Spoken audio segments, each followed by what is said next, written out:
Let's go.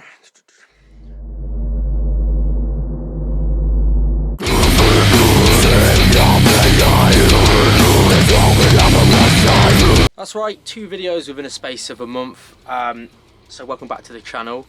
So last month we did a bit of coverage at this year's Tech Fest. Saw some amazing bands, and this video is the last in our little series of interviews we've got going on here. We had a lovely chat with Chris from Party Cannon, spoke about all sorts, how the band have been going for over 10 years, a bit about the new album, and a little bit what they've got coming up next. If you're just watching this video now, the band have just come off an amazing UK run with Gwar, so stoked for them on that. I'm going to stop rambling now and we're going to get to the main video, so I hope you enjoy. Cannon, how are you doing today, man? How's your festival treating you so far? Good man, good man.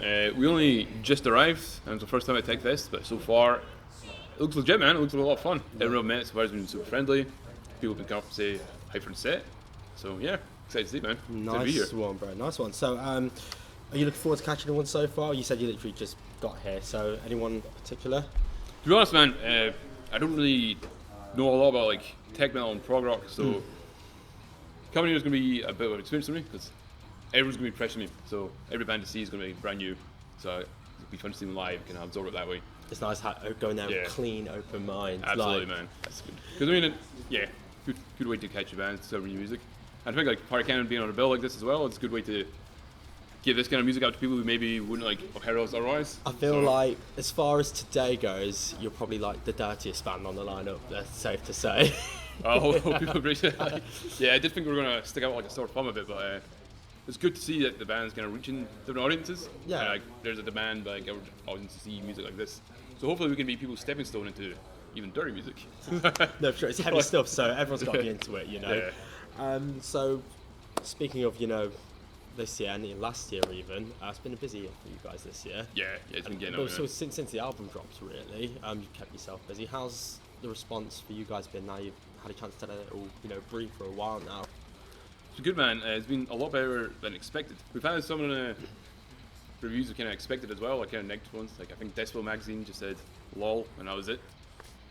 Literally a one-liner. Like so. Open to interpretation, I guess. I guess, man.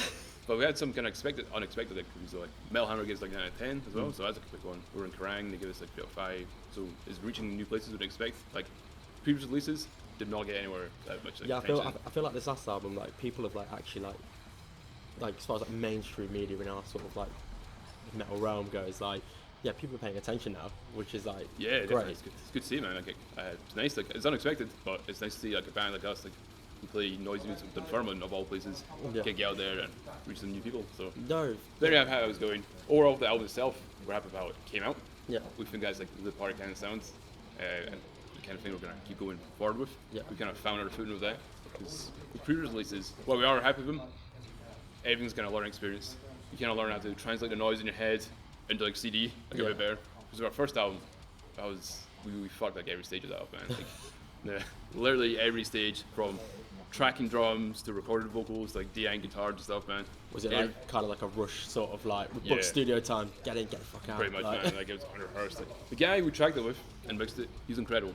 But what we gave him to work with was fucking awful. So you're saying you're the problem? Yeah, I'm fully admitting we are the problem. Like in most situations in life, I am the problem. Like fucking. Yeah, so we're thinking we kind of learned a bit better. Yeah, for sure. I don't want to talk about it too much now because we're over it a little bit now. So obviously, the album came out this year, which means COVID probably had a bit of an impact when you were originally going to release it anyway. So what was it like sort of working sort of within that environment, assuming you were writing songs during this time anyway? Just sort of like the making of process. So it's a bit different this time around, obviously, because it's circumstances that arose within the planet. But luckily, I don't play guitar. I can only play bass, but I write most of the songs. So I tab everything on Guitar Pro. Like I don't even touch a guitar when I'm doing it. So I can just write a tab and send it to bandmates, and they can write their parts and get all structured and figure out that way. Like so, over in a period, the only person who could actually go into practice space and rehearse was the drummer by himself. So I'd send riffs. He'd film himself playing drums and send it back. So it's kind of all kind of remote working that way. But it took a while to get food on that, but it came out pretty well. Like, ended up being quite productive. Because the problem we have is we usually play quite a lot of gigs around writing. So this actually gave us like an opportunity to like really focus on it. Because originally we wanted to release an album in 2017, like the second album. Really? Then we got an offer to go to America. So like, right, we've got 5 songs ready. Let's just do an EP, have it out, have some hype for America. Come back, start the album again. Yeah. Then we wrote 3 songs and got a tour to go to Asia. We're waiting ever. Like fuck it, do a split CD, 3 songs, come back.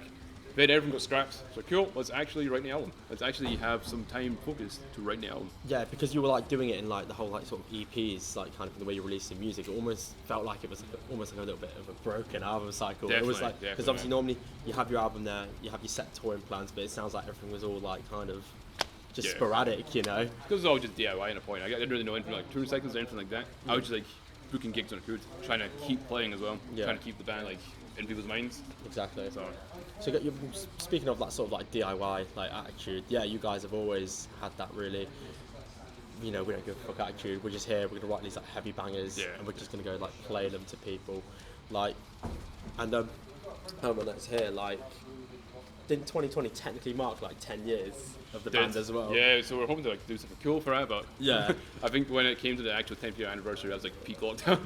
Yeah, for sure. Yeah. But like, I thought it was mad as well because I didn't realise you'd not been around for like 10 years either. To be Mad. fair, Like, I mean, it's gonna be 12 years now, so yeah, that's it's insane, 12-year anniversary special. Tech Fest 12 year anniversary, there you go. But yeah, man, it's time goes fast, man. I guess like, obviously, I'm like 30 now, so when we started, I was like 17, 18. Obviously, later years in the band are a bit more focused and concise. So obviously, the first few years just friends playing in the bedroom and stuff. But as time went on, it kind of got overstated. Like, cool, this is actually picking up. Then as far as you know, it's about 10 years. Played most of the planet.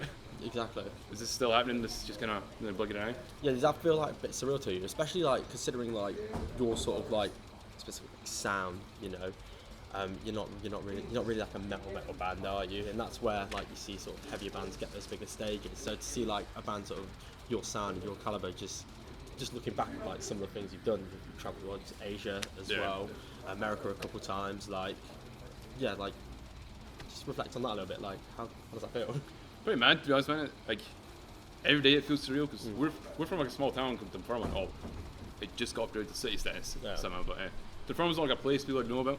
It's not like a place that's known for like brutal music. Yeah. So making this really inaccessible music, whether it was like dumb logo and like aesthetic stuff, then getting out and playing to people who actually want to hear us, it will never not be surreal. We'll always like be grateful for that, just because it's just, yeah. When we first did it, we thought we might play a few gigs in Europe, and that might be it. And here I am 12 years later, playing TechFest, just back from America. So, yeah, always so surreal, always grateful at each gig, because you never know, people might just stop giving a fuck tomorrow. Well, speaking about like sort of your little like sort of scene in Scotland, then, because obviously you're not from like main town, sort of like Edinburgh and all them lot. So what No, was no. like? Was it more of like back in sort of those days, and even now probably like making a trek to those sort of like A towns and then trying to build it from there, basically. Pretty much, like, when we first started, our whole mantra was, I don't want to play Scotland. Because, yeah, I was like, I just want to try and get out and play, like, different places. Because we'd all been, like, local bands before. We'd all, like, gone out in Glasgow, played always, like, shitty paid play gigs and stuff to, like, friends and things. Yeah. And when we started, there wasn't really, like, a huge death metal scene happening in Scotland. Cool. If we want to actually play to people, we need to go to England and stuff. So we didn't actually play Scotland until maybe, like, a year into gigging. So I think by the time we came to Scotland, there's maybe like, not like a name, but people are like, oh, I've heard of this band, but I've never seen them before. Yeah. This might be my only chance to see them. And then you find out, oh, they're actually from here. What, like, Yeah, that's good. People are like, oh, I thought you guys were American or fucking European or something. I don't know, we're just from Dunfermline. Like, what the fuck is that? It's like, good question. Fair play, man. Fair play. Just want to ask you what you listen to at the moment. We ask everyone this every day. You know, so what's on repeat on Spotify at the moment? I found a song on TikTok. It's just been fucking stuck in my head. It's some total like e-girl style like trance song. Brooklyn City Pop. It kind of just came in. I listened to it like 1,000 times in the past week. But actual proper serious listening. Yeah.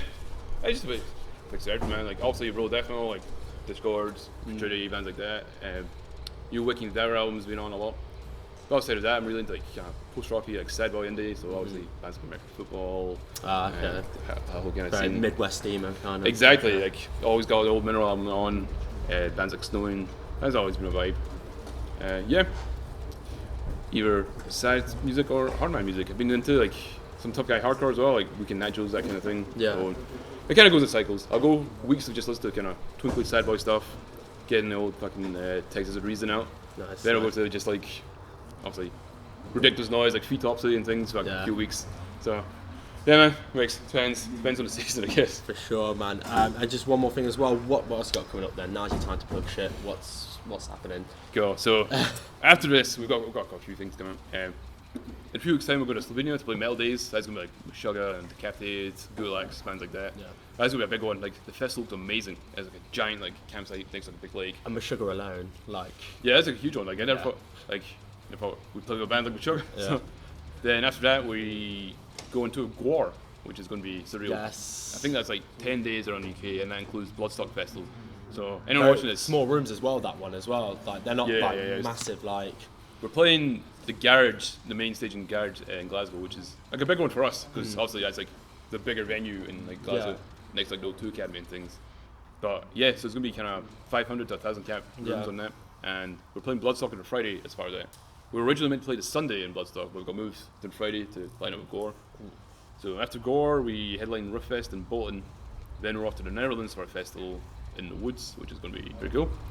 Then we've got a gig to announce before then. I can't mention right now, but then we're off to Berlin Death Fest.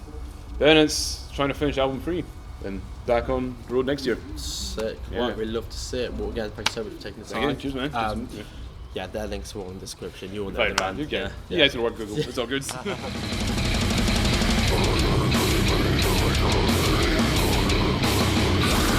Well, it was fucking one of yes.